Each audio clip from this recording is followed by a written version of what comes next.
চাকুরি প্রত্যাশী বন্ধুরা, মাদকদ্রব্য নিয়ন্ত্রণ অধিদপ্তরে নতুন একটি নিয়োগ বিজ্ঞপ্তি প্রকাশিত হয়েছে।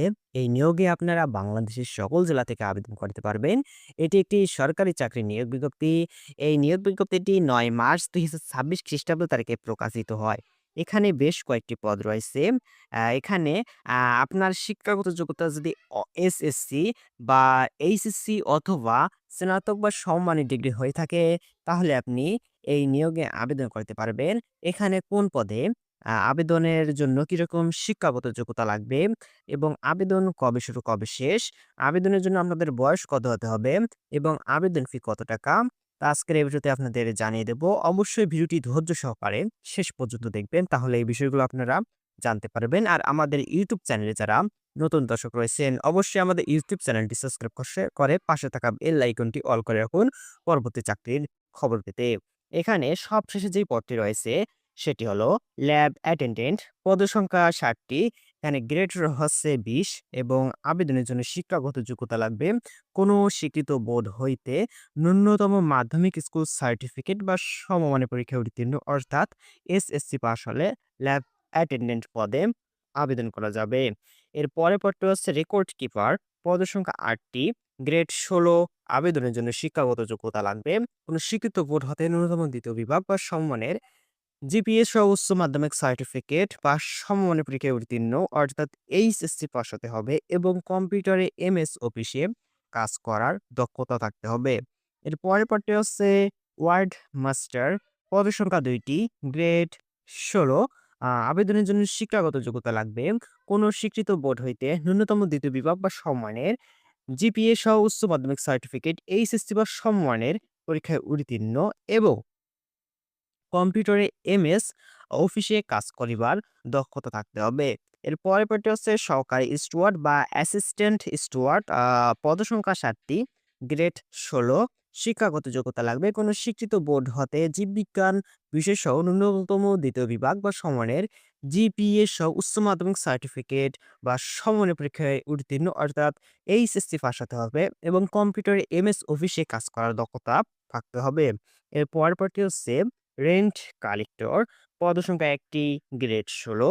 আবেদনের জন্য শিক্ষাগত যোগ্যতা লাগবে কোন স্বীকৃত বোর্ড হতে ন্যূনতম দ্বিতীয় বিভাগ বা সমমানের জিপিএ সহ উচ্চ মাধ্যমিক সার্টিফিকেট এইচএসসি বা সমমানের পরীক্ষায় উত্তীর্ণ এবং কম্পিউটারে এমএস অফিসে কাজ করার দক্ষতা থাকতে হবে। এর পরের পরটি হচ্ছে টিকেট ক্লার্ক। পদসংখ্যা ৮টি। গ্রেড ১৬।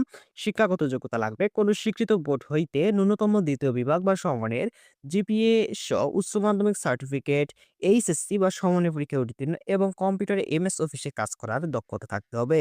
এর পরের পরটি হচ্ছে লিনেন কিপার। পদসংখ্যা ১টি। গ্রেড ১৬। শিক্ষাগত যোগ্যতা লাগবে কোনো স্বীকৃত বোর্ড হইতে ন্যূনতম দ্বিতীয় বিভাগ বা সমমানের জিপিএ সহ উচ্চ মাধ্যমিক সার্টিফিকেট এইচএসসি বা সমমানের পরীক্ষায় উত্তীর্ণ এবং কম্পিউটারে এমএস অফিসে কাজ করার দক্ষতা থাকতে হবে। এর পরের পরটি হচ্ছে ইসিজি টেকনিশিয়ান। পদসংখ্যা ৮টি। গ্রেড ১৬। শিক্ষাগত যোগ্যতা লাগবে কোনো স্বীকৃত বোর্ড হইতে উচ্চ মাধ্যমিক সার্টিফিকেট এইচএসসি বা সমমানের পরীক্ষায় উত্তীর্ণ এবং ইসিজিতে ট্রেড কোর্স সম্পন্ন হতে হবে। এর পরের পরটি হচ্ছে ভকেশনাল ইনস্ট্রাক্টর। পদসংখ্যা ৮টি। গ্রেড ১৫। শিক্ষাগত যোগ্যতা লাগবে কোনো স্বীকৃত ইনস্টিটিউট হইতে উচ্চ মাধ্যমিক সার্টিফিকেট ভকেশনাল পরীক্ষায় উত্তীর্ণ হলে ভকেশনাল ইনস্ট্রাক্টর পদে আবেদন করা যাবে। এর পরের পরটি হচ্ছে ডায়েটেশিয়ান। পদসংখ্যা ৮টি। গ্রেড ১৪। শিক্ষাগত যোগ্যতা লাগবে কোনো স্বীকৃত বিশ্ববিদ্যালয় হইতে পুষ্টিবিজ্ঞান বিষয়ে ন্যূনতম দ্বিতীয় শ্রেণী বা সমমানের সিজিপিএ সহ স্নাতক বা সমমানের ডিগ্রি থাকতে হবে। এর পরের পরটা হচ্ছে ল্যাব সহকারী। পদসংখ্যা ৩টি। গ্রেড ১৪। শিক্ষাগত যোগ্যতা লাগবে কোন স্বীকৃত বিশ্ববিদ্যালয় হইতে রসায়ন বিজ্ঞান বিষয়ে ন্যূনতম দ্বিতীয় শ্রেণী বা সমমানের সিজিপিএ সহ স্নাতক বা সমমানের ডিগ্রি থাকলে ল্যাব সহকারী পদে আবেদন করা যাবে। এর পরের পরটা হচ্ছে ফিজিক্যাল ইনস্ট্রাক্টর। পদসংখ্যা ১টি। গ্রেড ১১। শিক্ষাগত যোগ্যতা লাগবে কোন স্বীকৃত বিশ্ববিদ্যালয় হইতে শারীরিক শিক্ষা বিষয় সহ ন্যূনতম দ্বিতীয় শ্রেণী বা সমানের সিজিপিএ সহ স্নাতক বা সমমানের ডিগ্রি থাকলে ফিজিক্যাল ইনস্ট্রাক্টর পদে আবেদন করা যাবে। এর পরপরটা হচ্ছে ফার্মাসিস্ট। পদসংখ্যা ৫ টি, গ্রেড ১১। শিক্ষাগত যোগ্যতা লাগবে কোনো স্বীকৃত বোর্ড হইতে ন্যূনতম ২য় বিভাগ বা সমানের জিপিএসও মাধ্যমিক স্কুল সার্টিফিকেট, এসএসসি বা সমানের পরীক্ষায় উত্তীর্ণ হতে হবে। সরকার কর্তৃক স্বীকৃত কোনো হেলথ টেকনোলজি ইনস্টিটিউট হইতে ফার্মেসি বিষয়ে ডিপ্লোমা থাকলে ফার্মাসিস্ট এই পদে আবেদন করা যাবে। এর পরপরটা হচ্ছে মেডিকেল টেকনোলজিস্ট, রেডিওলজি। পদসংখ্যা ১ টি, গ্রেড ১১। শিক্ষাগত যোগ্যতা লাগবে কোনো স্বীকৃত বোর্ড হইতে ন্যূনতম ২য় বিভাগ ও সমমানের জিপিএসও মাধ্যমিক স্কুল সার্টিফিকেট, এসএসসি বা সমমানের পরীক্ষায় উত্তীর্ণ এবং সরকার কর্তৃক স্বীকৃত কোনো হেলথ টেকনোলজি ইনস্টিটিউট হইতে মেডিকেল টেকনোলজিস্ট, রেডিওলজি বিষয়ে ডিপ্লোমা থাকলে মেডিকেল টেকনোলজিস্ট, রেডিওলজি এই পদে আবেদন করতে পারবেন।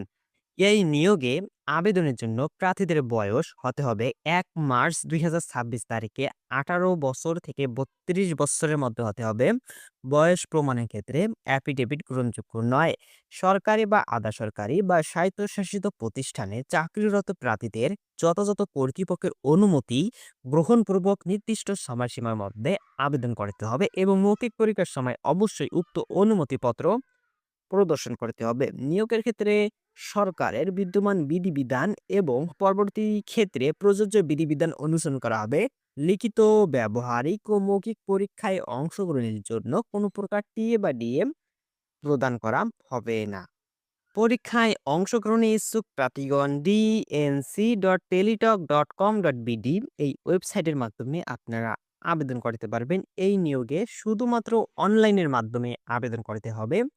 এই নিয়োগের অনলাইনে আবেদন শুরু হয়েছে ১২ মার্চ ২০২৬ খ্রিস্টাব্দ সকাল ১০ ঘটিকা এবং অনলাইনে আবেদন শেষ হবে ২৩ এপ্রিল ২০২৬ খ্রিস্টাব্দ বিকাল ৫টা। উক্ত সময়সীমার মধ্যে ইউজার আইডি প্রাপ্ত প্রার্থীগণ অনলাইনে আবেদনপত্র সাবমিট এর সময় থেকে পরবর্তী ৭২ ঘন্টার মধ্যে এসএমএস এর মাধ্যমে পরীক্ষাটি জমা দিতে পারবেন।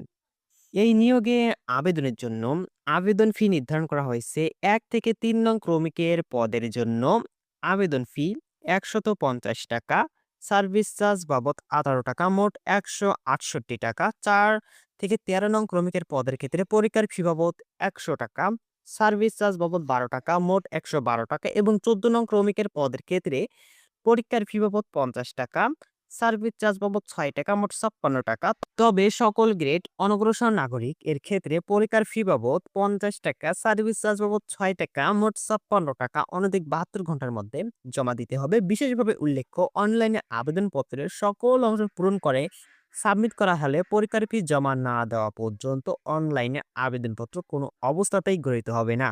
প্রিয় দর্শক, যারা এই নিয়োগে আবেদন করতে আগ্রহী রয়েছেন এবং আবেদন করবেন, আবেদন করার ৭২ ঘন্টার মধ্যে আপনারা আপনাদের আবেদন ফি জমা দিবেন। না হলে আপনি আবেদন করলে আপনার আবেদন গ্রহীত হবে না। প্রিয় দর্শক, এই ভিডিওটি যদি আপনার উপকার এসে থাকে অবশ্যই ভিডিওটিতে লাইক দিন এবং বন্ধুদের সাথে শেয়ার করুন। যদি এখন পর্যন্ত আমাদের ইউটিউব চ্যানেলটি সাবস্ক্রাইব করে না থাকেন অবশ্যই আমাদের ইউটিউব চ্যানেলটি সাবস্ক্রাইব করুন। দেখা হবে আরেকটি নতুন ভিডিওতে। ততক্ষণ পর্যন্ত সকলে ভালো থাকুন, সুস্থ থাকুন। আসসালামু আলাইকুম।